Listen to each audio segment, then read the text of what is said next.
दोस्तों, मैं फराज मलिक आ गया हूं कुछ और खबरों के साथ। आज बात सोशल मीडिया की कुछ खबरों की करेंगे। आज अलग तरह की खबरों पर बात करेंगे। बस आपको पढ़कर सुनाऊंगा कि सोशल मीडिया पर कोरोना को लेकर किसने क्या कुछ कहा है, और अगर आप अपनी आवाज को उठाने की कोशिश करते हैं तो आपके ऊपर कैसे गिरफ्तारी की तलवार लटका दी जाती है, वो भी आपको बताने की कोशिश करूंगा। सारे लोगों की बातों को सुनने के बाद आप लोग कमेंट करके बताना कि आखिर किसकी बात कहां तक सही है, और अगर कोई अपनी आवाज उठाता है, कोई अपनी बात रखता है, तो उसके ऊपर गिरफ्तारी की तलवार लटकाना क्या सही है। आइए शुरुआत करते हैं अमित शाह से। 2 दिन पहले ही मैंने आपको बताया था कि एक इंटरव्यू के दौरान अमित शाह से पूछा गया कि सर, यहां पर आप जो बंगाल के अंदर रैलियां कर रहे हैं, चुनावी रैलियां, क्या इससे कोरोना नहीं फैल रहा है? तो अमित शाह ने कहा, ऐसा बिल्कुल नहीं है। कोरोना का चुनावी रैलियों से कोई लेना देना नहीं है।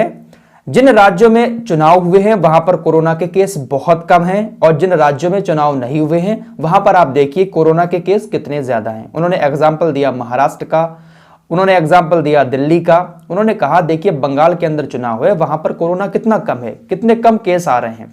तो इस तरीके का तर्क अमित शाह ने दिया था। फिलहाल उन्होंने चुनावी रैलियों से पल्ला झाड़ लिया कि इसकी वजह से नहीं फैल रहा है। देखिए, ये जो बातें मैं आपके सामने रखूंगा, ये मैं अपने पास से नहीं रखूंगा। सोशल मीडिया पर ये लोगों ने अपनी अपनी बातें रखी हैं, वो मैं आपके सामने रखूंगा। अगर मैं कुछ रख दूं तो हो सकता है कि भाई मेरे ऊपर भी लटक जाए तलवार। अमित शाह ने कहा कि चुनावी रैलियों से कोरोना नहीं फैलता है। अब कल उन्होंने एक और इंटरव्यू दिया। उन्होंने कहा कि कुंभ मेले में और रमजान में कोविड-19 के नियमों का बिल्कुल भी पालन नहीं हुआ है। उन्होंने कुंभ मेले और रमजान पर कोविड-19 की गाइडलाइन को तोड़ने का आरोप लगाया। क्या कहते हैं अमित शाह जी? अमित शाह ने कहा कि कुंभ और रमजान उत्सवों में हिस्सा लेने वाले लोग कोरोना से बचाव के लिए निर्धारित प्रोटोकॉल का पालन करने में विफल सिद्ध हुए हैं। सर, चुनावी रैलियों में भी तो चुनाव आयोग ने प्रोटोकॉल जारी किया था, लेकिन बहुत अच्छा पालन हुआ है। चुनावी रैलियों में चाहे आप हों, चाहे हमारे माननीय प्रधानमंत्री जी हों, ममता बनर्जी हों, अब बाद में राहुल गांधी भी अपना काफिला लेकर पहुंच गए थे। कितना अच्छा नियम का पालन किया है, सबने देखा है। शायद चुनाव में लाखों की भीड़ होती है तो कोरोना उस भीड़ में घुसने की हिम्मत नहीं करता है। मंदिर, मस्जिद, स्कूल, कॉलेज में थोड़े थोड़े से लोग होते हैं तो कोरोना वहां पर बेधड़क होकर घुस जाता है। फिलहाल आप देश की सरकार हैं, आपकी बात तो जनता को माननी ही पड़ेगी। आप जो भी कहेंगे वो जनता को मानना ही पड़ेगा। आप कह रहे हैं कि चुनावी रैलियों में कोरोना ज्यादा नहीं फैल रहा है, तो नहीं फैल रहा है भाई।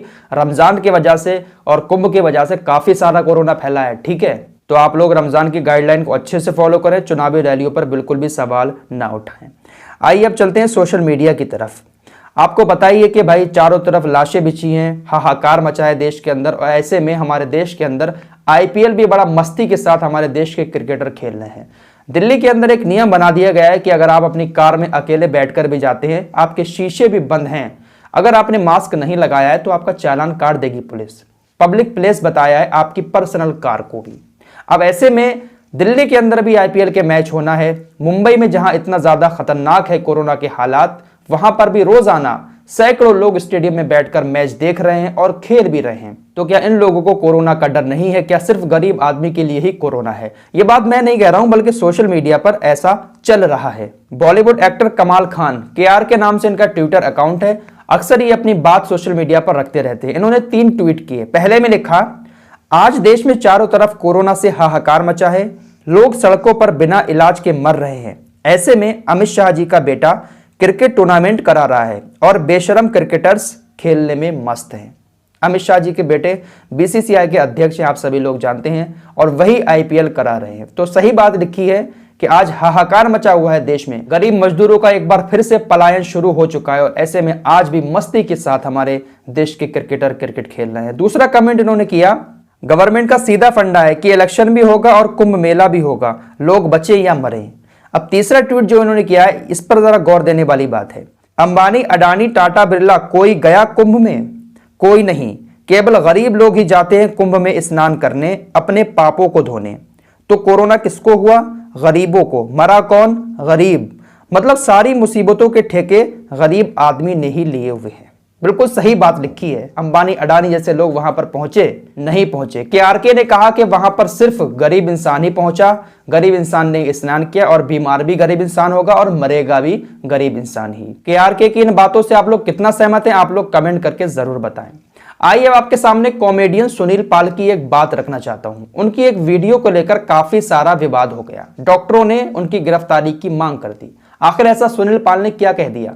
एक मैसेज भी काफी वायरल हो रहा है सोशल मीडिया पर, जहां पर लोग हॉस्पिटल के उन रूम्स में सीसीटीवी कैमरे लगाने की बात कर रहे हैं जहां पर कोविड-19 के पेशेंट का इलाज चलता है। क्योंकि आप सभी को पता है, अगर कोई कोरोना संक्रमित हो जाता है तो डॉक्टर उसको अपने अंडर में ले लेते हैं, अपने कब्जे में ले लेते हैं, उसको देखने भी नहीं देते, उसके पास जाने भी नहीं देते। तो ऐसे में सोशल मीडिया पर एक मैसेज भी वायरल हुआ जिसमें कहा गया कि सीसीटीवी कैमरे लगाए जाएं जहां पर कोविड-19 के मरीज को रखा जाए ताकि उसके परिजन उसको लाइव देख सकें। तो इन्हीं सारी बातों को लेकर सुनील पाल ने एक वीडियो बनाया था। उस वीडियो में क्या कुछ कहा था उन्होंने, वो मैं आपको बता रहा हूं। उसके बाद क्या रिएक्शन आया है इसका, वो भी आपको बताऊंगा। सुनील पाल ने इस वीडियो में डॉक्टरों के लिए चोर, शैतान और बेईमान जैसे शब्दों का इस्तेमाल करते हुए सरकार से गुहार लगाई है और कहा है कि तमाम अस्पतालों में जिन वार्ड में कोरोना के मरीजों का इलाज चल रहा हो वहां पर सीसीटीवी कैमरे लगाए जाएं ताकि कोरोना के फर्जी इलाज के नाम पर डॉक्टरों का फ्रॉड का भंडाफोड़ हो सके। सुनील पाल यहीं पर नहीं रुकते हैं, उन्होंने और गंभीर आरोप डॉक्टरों पर लगाए। उन्होंने कहा कि इलाज के लिए भर्ती